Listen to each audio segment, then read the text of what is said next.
Ay, andyan na po. So, kakatapos lang natin dun sa isa. So, nag-iisip kasi ako. Sabi ko, nakahiga na ako kanina eh.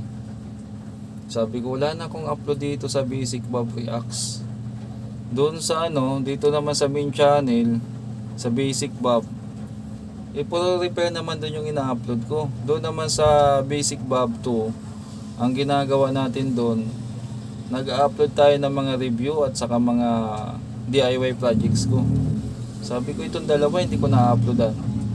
So, isip ako na bang magandang content. Nag-iisip ako. Habang nag-iisip ako, nagbabasa ako ng comment. Tamang-tama nakita ko tong comment ng isang regular viewers natin. Hindi natin alam kung supporter natin to o viewers lang o ano. Kasi minsan, siguro regular viewers to kasi ano eh, lagi nanonood. Papasalamat na lang din tayo. Ilagay ko dyan na lang sa screen. Si Audio Birds. Yan, si Audio Birds. Lagi tong viewers natin. Sabi ko tamang-tama, binabasa ko tong mga comment dito. Nakita ko tong comment niya, hindi ko napansin nung nakarang araw pa to. 5 days ago pa eh. Sabi ko, wala akong isip na content. Wala akong, ano ba, kasi nasa reaction video. Basic Bob Reacts, dapat mga reaction talaga dito. Yung mga tanong sa atin, tapos ginagawa natin. Ayan, dami kong pasakalye. So, ito nga, na-intriga ko dito sa comment niya. Hindi ko alam kung nagbibiro siya o talagang opinion niya. Pero lahat naman tayo entitled sa ating mga opinion. Opinion niya to. Pero nasa atin lang kung paano natin tingnan yung comment niya. Ako naman dito ay walang masamang tinapay dito sa ano. Kumbaga hindi ko naman minasama tong comment niya. Pero nagka-idea ako. Nagka-idea ako dito sa comment niya. Sabi niya, Sakura na naman. Ito sa akin lang. Sakura na naman. Laos na equipment. Tapos may ano, may yung emoji na tumatawa. So naipaisip ako, oo nga no. 'Di ba ang daming sumisikat ngayon ng mga brand ng amplifier, mga ano, kung ano-ano.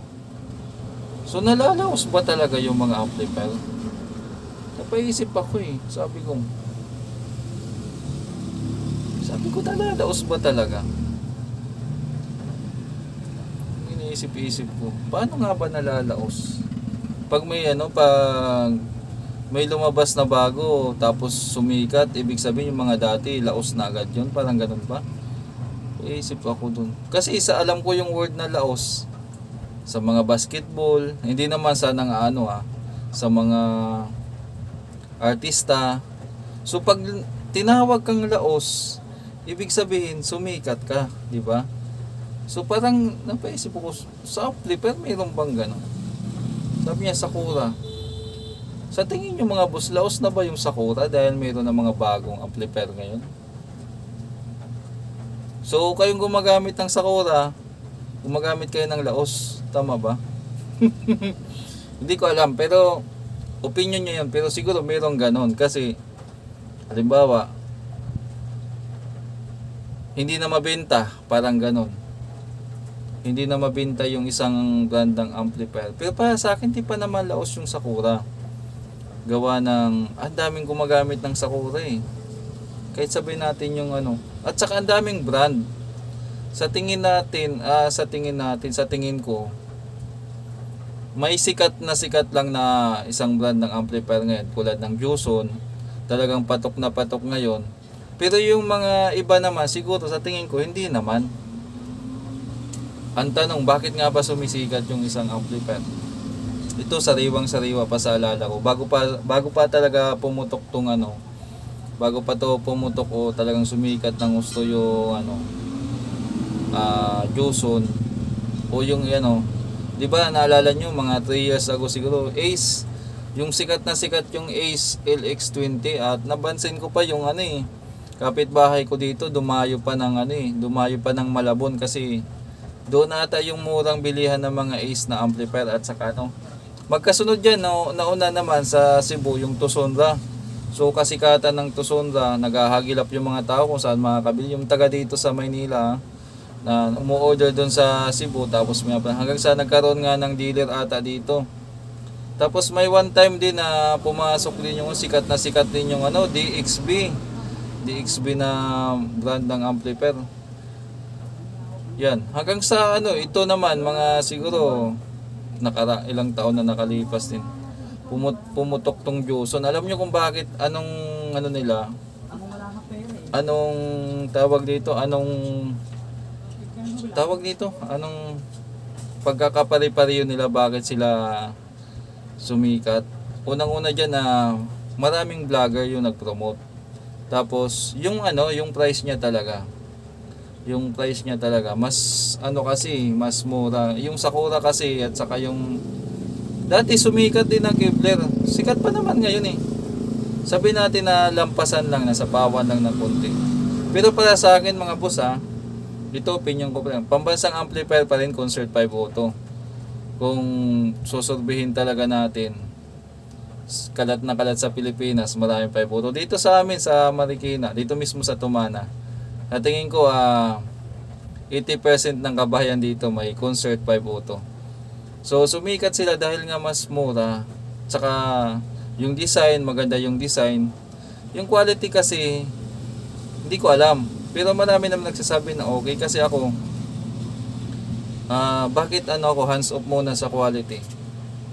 Kasi malalaman natin yan kung good quality siya. Kung halimbawa yung early days ng Sakura saka Concert, mga 2010 pababa, hanggang ngayon functional pa yung iba lalo na kung sabi nga nila depende lang din niya sa gumagamit, sa pag-ingat. Pero may mga amplifier din talaga na maganda yung pakagawa, maganda yung paka-build niya. Ako magbabase na lang ako bilang technician. Ang dami ko na din kasing nahawakang amplifier. Sa ngayon iba-iba din brand.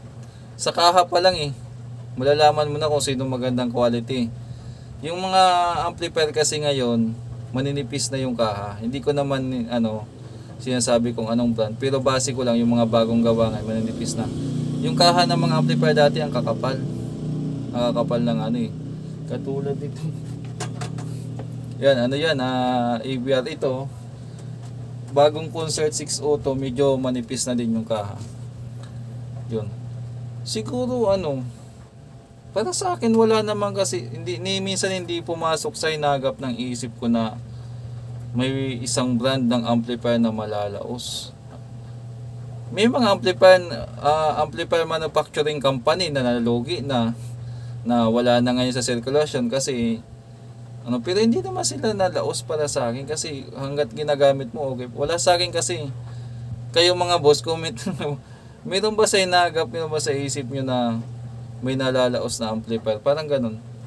Halimbawa, Electown. Yung Electown halos hindi mo na makita ngayon nagsisirculate. Madalang na sa Dico na lang meron.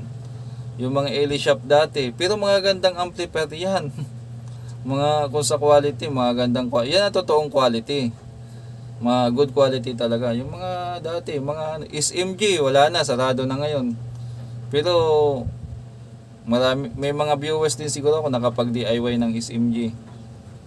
Siguro sa akin, napaisip lang talaga ako, Laos. Marami nga sa atin bumibili pa ng mga vintage, di ba? Yung mga luma, tapos binubuhay. So pwede ba nating tawaging laos na din yun? Yung mga sinaunang amplifier kasi hindi na mabenta ngayon. Sa tingin ko hindi rin talaga mabenta ngayon kasi ang mamahal. Ang mamahal nun, tanging lang yung mga Sansui, mga dating Pioneer, Kenwood, mga brand, Akai. Yung mga collectors item na mga pag hindi mo na ba nakikita ngayon sa market o hindi na ginagamit ng majority, pwede ba nating tawagin na laos na amplifier dahil hindi na mabenta? Parang napaisip talaga ako dun. Yun talagang una-una kong iba-vlog yung kasi wala kasi sana bukabularyo ko talaga mag-isip ng ng laos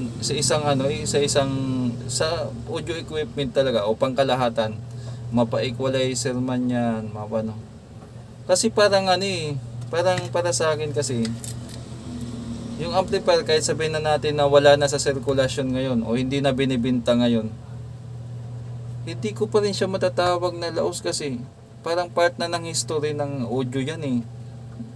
Parang pag nakagawa, halimbawa nakagawa ako itong lately lang, nakagawa ako ng amplifier na yung Lexus, yun, taga Valenzuela yung parang parang mababalik tanaw mo yung ganito pala yung mga klase ng amplifier nung panahon na yan.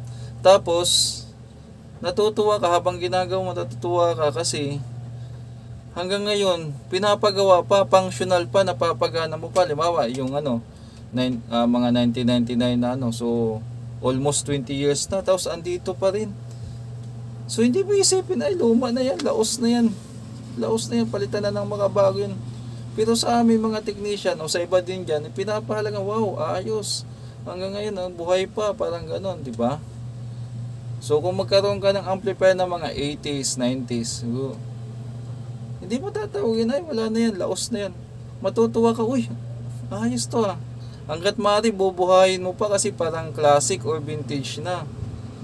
So ganun siguro, karamihan sa sa nag-audio, sa mga mahilig sa sounds, isa na ako siguro, hindi ko siguro matatawag na yung isang brand o isang klase ng amplifier ng laos. Parang ni sa hinagap ng isip ko, hindi ko talaga maisip na kasi parang part of history talaga siya pag ito anong model to, so ganito pala yung mga amplifier dati, parang ganito, parang pwede nating tawagin yung mga lumang amplifier na classic o vintage. Siguro mas magandang tawagin ganon. Napaisip lang ako at maraming salamat kay Audio Birds at nagkaroon ako ng content.